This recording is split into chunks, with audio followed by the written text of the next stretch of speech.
দেশ বিদেশের ব্যবসা বাণিজ্য আর অর্থনীতির সব খবর নিয়ে আমন্ত্রণ বিজনেস রিপোর্টে। এডিপির 1/4 অর্থই খরচ হবে অগ্রাধিকারের 10 প্রকল্পে, ফাস্ট ট্র্যাক বাস্তবায়নে গতি কম। এনবিআর-এর ভ্যাট নিবন্ধন নিল গুগল, অ্যামাজন, প্রক্রিয়ায় আছে ইউটিউব, ফেসবুক। 3 বছর পর আবারও 6,000-এর মাইল ফলক ছাড়ালো ডিএসই সূচক, বাজেটে সুবিধা বৃদ্ধির খবরে স্বস্তি বিনিয়োগকারীদের। এমন সব খবর নিয়েই আমাদের আজকের আয়োজন। আসছে অর্থবছরের বার্ষিক উন্নয়ন কর্মসূচিতে বরাদ্দকৃত অর্থের 1/4 খরচ করা হবে মাত্র 10টি প্রকল্পে। ফাস্ট ট্র্যাক বা সরকারের অগ্রাধিকারের শীর্ষে থাকা এসব প্রকল্পের কাজ দ্রুত শেষ করতেই এমন বরাদ্দ দেওয়া হয়েছে বলে দাবি করেছেন পরিকল্পনামন্ত্রী। যদিও বাস্তবতা বলছে চলতি বছর মেগা প্রকল্পে বরাদ্দকৃত অর্থের পুরোটা খরচ করা যায়নি। সৌরভ রহমানের রিপোর্ট।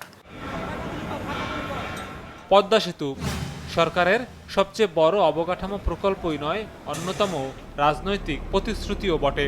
স্বপ্নের সেই সেতুতে চলতি বছরের জুনেই যান চলাচলের কথা ছিল, কিন্তু বাস্তবতা হচ্ছে এখনও প্রকল্পের সার্বিক নির্মাণ কাজ 15 মতো বাকি আছে, যা শেষ করতে আসছে বাজেটে এই প্রকল্পে 3,500 কোটি টাকা বরাদ্দ দেওয়া হয়েছে।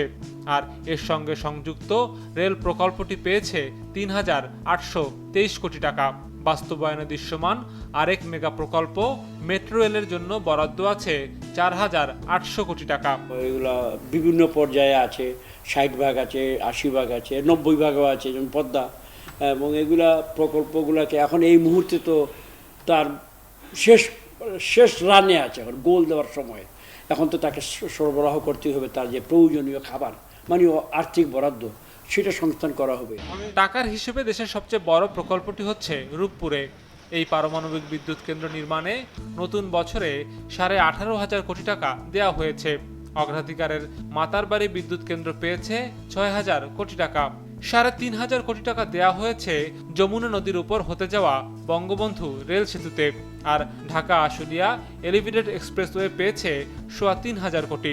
সব মিলে অগ্রাধিকারের 10 প্রকল্পেই যাচ্ছে 54,500 কোটি টাকারও বেশি, যা বার্ষিক উন্নয়ন কর্মসূচির 24.2 ভাগ। যেখানে আপনার অগ্রগতি কম, যেমন ধরেন রামপাল বিদ্যুৎ প্রকল্প, এখানে তো তেমন অগ্রগতি নাই। আরো অনেক অর্থনৈতিক অঞ্চল উন্নয়ন প্রকল্প আছে যেখানে খুব বেশি ফিজিক্যাল প্রগ্রেস হয়নি। আবার ধরেন ফিজিক্যাল প্রগ্রেস হয়েছে, যেমন রূপপুর পারমাণবিক বিদ্যুৎ কেন্দ্র, সেটা কিন্তু আমার ন্যাশনাল প্রায়োরিটিতে এখন খুব উচ্চ পর্যায়ে নাই, কারণ বিদ্যুতের সমস্যা তো আমরা মোটামুটি অন্যান্য মাধ্যমে অ্যাড্রেস করতে পেরেছি। এই ধরনের প্রকল্পতে গুরুত্ব কম দেওয়া উচিত। চলতি বছরও এসব মেগা প্রকল্পে বড় বরাদ্দ দেওয়া হয়েছিল। এর মধ্যে রূপপুরের 10,000 কোটি টাকার থেকে এপ্রিল পর্যন্ত খরচ করা গেছে 67 ভাগ। পদ্মা সেতুর 3,000 কোটি টাকার মধ্যে ব্যয় হয়েছে 1,668 কোটি টাকা। পদ্মার রেল সেতুতে বাস্তবায়নের হার 80 ভাগ অর্থ বছরের প্রথম 10 মাসে। রামু হাজারী রেল সংযোগে এই হার 75 ভাগ। একই সময়ে বরাদ্দের 35 ভাগের মতো কাজ শেষ করেছে মেট্রো রেল। পায়রা প্রকল্পের ক্ষেত্রে গড় অগ্রগতি 35 ভাগ এপ্রিল পর্যন্ত। যে হতাশাজনক চিত্র আমরা আগের বছরেও দেখছি, সেখানে একটা ব্যতিক্রমী কিছু এই বছর আগামী বছর হবে, সেটাও আমরা আশা করি না। আমার মনে হয় যে বরং এই যে দুর্বলতার জায়গাগুলি আছে সেখানে জনবল এবং প্রশিক্ষিত জনবল, এগুলো দিয়ে কিভাবে আমরা বাস্তবায়ন সক্ষমতাগুলি আমরা বাড়াতে পারি সেদিকটাতে বাজেটে নজর দেওয়া উচিত। আসছে 2021-22 অর্থ বছরের এডিপিতে মোট 1,426টি উন্নয়ন প্রকল্প অন্তর্ভুক্ত আছে, যেখানে সব মিলে 2,25,324 কোটি টাকা খরচ করার পরিকল্পনা করা হয়েছে। সৌরভ রহমান, বিজনেস রিপোর্ট, মাছরাঙা টেলিভিশন। আসন্ন বাজেট প্রস্তাবনায় স্বাস্থ্য এবং শিক্ষা খাতে বরাদ্দ বৃদ্ধি এবং তা বাস্তবায়নে সুনির্দিষ্ট কর্মপরিকল্পনা থাকা প্রয়োজন বলে মনে করে বেসরকারি গবেষণা সংস্থা সানেম। সেই সাথে নতুন করে দারিদ্র্যসীমার নিচে নেমে আসা মানুষের জন্য বিশেষ সহায়তা কর্মসূচি রাখারও প্রস্তাব করেছে সংস্থাটি। বাজেট পূর্ববর্তী এক ভার্চুয়াল সংবাদ সম্মেলনে এসব বিষয় তুলে ধরা হয়। 1 বছরের বেশি সময় ধরে ভোগাচ্ছে কোভিড-19। কাজ হারিয়েছে কোটি মানুষ, প্রায় দ্বিগুণ হয়েছে দারিদ্র্যের হার।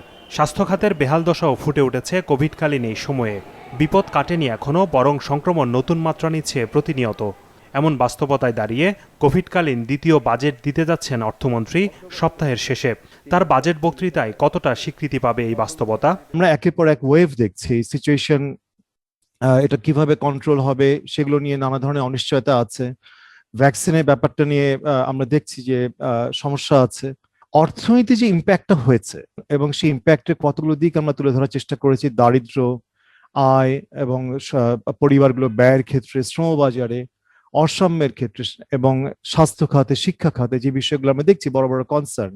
এই বাস্তবতাটা কি বাজেটে সঠিকভাবে প্রতিফলিত হবে মাননীয় অর্থমন্ত্রীর বক্তৃতায়? সেই জিনিসটা কিন্তু আমরা খুব সুস্পষ্টভাবে দেখতে চাই। সবার মতো সানেমও বলছে এবারের বাজেটে সবচেয়ে বেশি গুরুত্ব দেওয়া উচিত স্বাস্থ্য খাতে।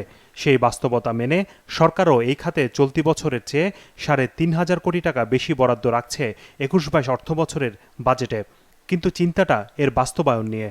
কেননা চলতি অর্থ বছরের প্রথম ১০ মাসে স্বাস্থ্য খাতে উন্নয়ন বাজেটের মাত্র ২৫% খরচ করতে পেরেছে সরকার। তাই শুধু বরাদ্দ বাড়িয়ে নয়, বাস্তবায়নের সক্ষমতা বাড়াতে সুনির্দিষ্ট দিক নির্দেশনা চায় সানেম বাজেট প্রস্তাবে। বরাদ্দটা বাড়ানোর পাশাপাশি দক্ষতাটা যদি আমরা বাড়াতে না পারি, তাহলে আসলে এই স্বাস্থ্য খাত থেকে যে আমাদের যে আশা আকাঙ্ক্ষা, যেটা সে আশা আকাঙ্ক্ষার প্রতিফলন কিন্তু আসলে প্রকৃত প্রতিফলন কিন্তু হবে না, এবং সেই বিষয়টা কিন্তু আমাদের জোরের সাথে এই বাজেটে থাকা উচিত বলে আমরা মনে করি। এই বাজেট থেকে বিভিন্ন ক্ষেত্রে সংস্কার কর্মসূচিগুলোর উপরে নজর দেওয়া হবে। শুধু স্বাস্থ্যই নয়, মানুষের আর্থিক সুরক্ষায়ও নজর দিতে হবে বাজেটে। গবেষণায় দেখা গেছে কোভিডের 2 ধাক্কায় নতুন করে দারিদ্র্যসীমার নিচে নেমে এসেছে প্রায় 3 কোটি মানুষ। এসব মানুষকেও সামাজিক সুরক্ষা কর্মসূচির আশ্রয়ে নিয়ে আসার তাগিদ সানেমের। সামাজিক নিরাপত্তা খাতের জন্য একটা ডিজিটাল ডাটাবেস তৈরি করার দরকার রয়েছে, এবং আরো যেটা খুব দরকার রয়েছে সেটা হচ্ছে জাতীয় সামাজিক নিরাপত্তা কর্মসূচির মাধ্যমে যারা নতুন দরিদ্র রয়েছে, নতুন করে দরিদ্র রয়েছে, যারা শহরে দরিদ্র রয়েছে, তাদেরকে আওতায় এনে মাথা পিছু যে বরাদ্দটা সেটা বাড়ানোর দরকার রয়েছে। বাজেটে আমরা খুব সুস্পষ্ট কতগুলো পদক্ষেপ দেখতে চাই যে কি ধরনের কি উপায় এই অতি ক্ষুদ্র ক্ষুদ্র এবং মাঝারি শিল্পের কাছে প্রণোদনা প্যাকেজ সহ অন্যান্য সহযোগিতা পৌঁছানো যাবে। আমরা আসলে সেই পুরনো আলাপ আর শুনতে চাই না, যেগুলো আমরা শুনেছি, যেগুলো আমাদের সার্ভেতে বারবার উঠে এসেছে, যে ব্যাংকিং চ্যানেলের মাধ্যমে অথবা অন্যান্য ফর্মাল চ্যানেলের মাধ্যমে এদের কাছে পৌঁছানো যায় না। গবেষণা বলছে শিক্ষা প্রতিষ্ঠান বন্ধকালীন এই সময়ে মাত্র 26% শিক্ষার্থী অনলাইন কিংবা টেলিভিশনে নিয়মিত ক্লাস করতে পারছে। তাই আসছে বাজেটে ডিজিটাল ডিভাইস এবং ইন্টারনেটের মতো বিষয়গুলোকে সহজলভ্য করার তাগিদ এসেছে সানেমের পক্ষ থেকে। শাহাদাত হোসাইন, বিজনেস রিপোর্ট, মাছরাঙা টেলিভিশন।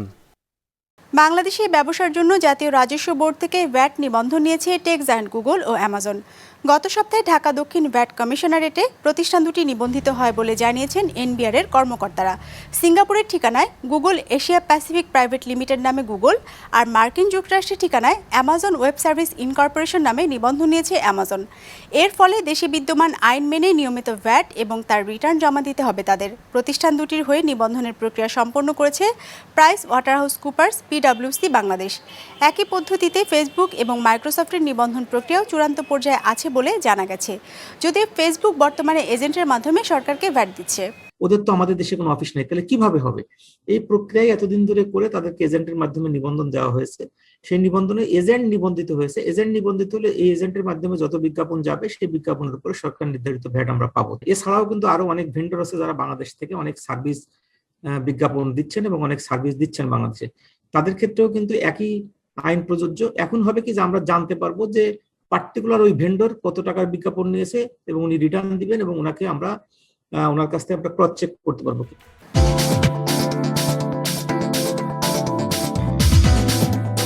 বাজেটকে সামনে রেখে চাঙা হয়ে উঠেছে শেয়ার বাজার।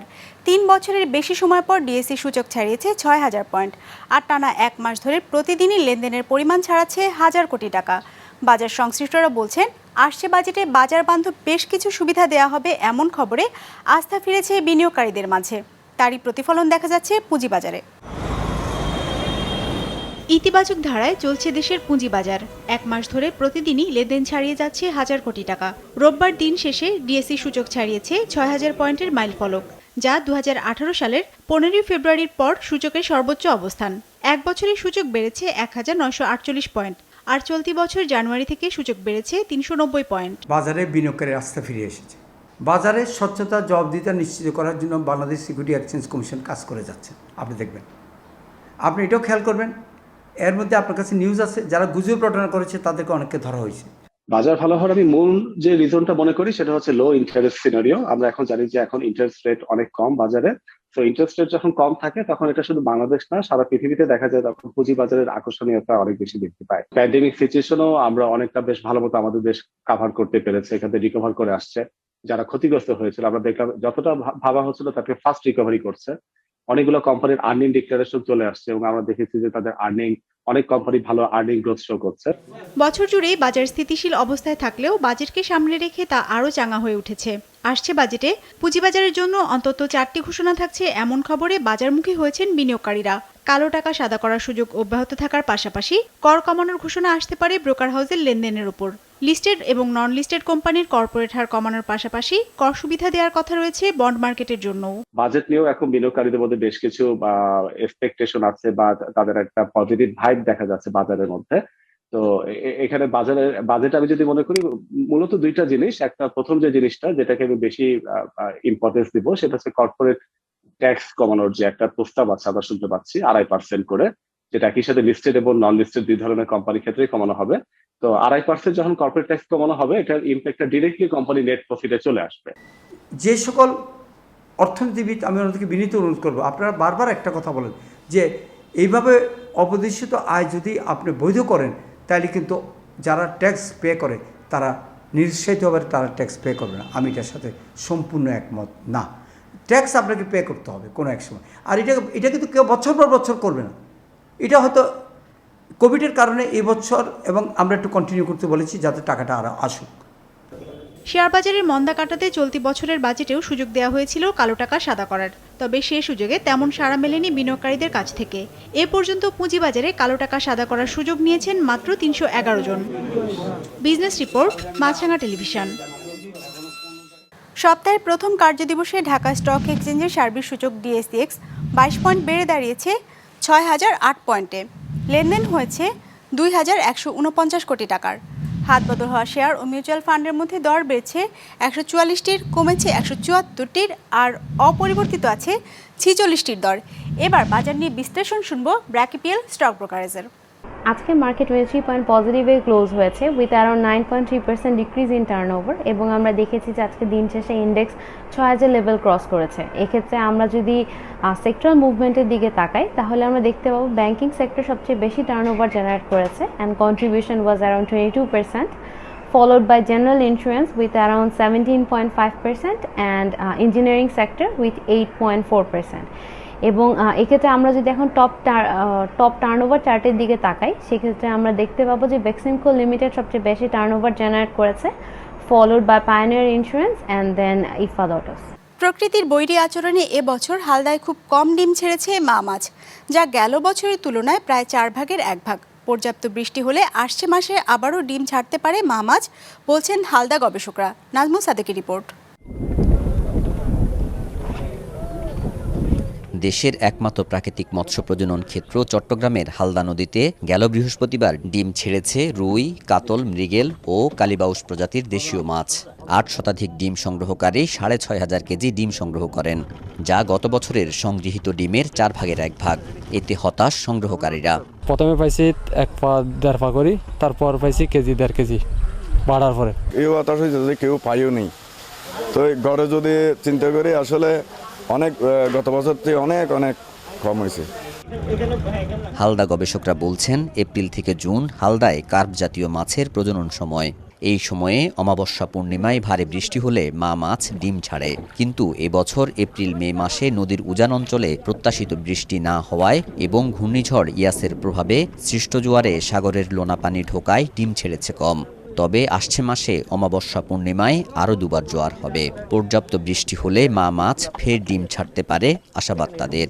বিরূপ পরিবেশ এবং বিরূপ প্রাকৃতিক বাধার কারণে এবার সেই প্রত্যাশিত ডিম সংগ্রহ হয়নি।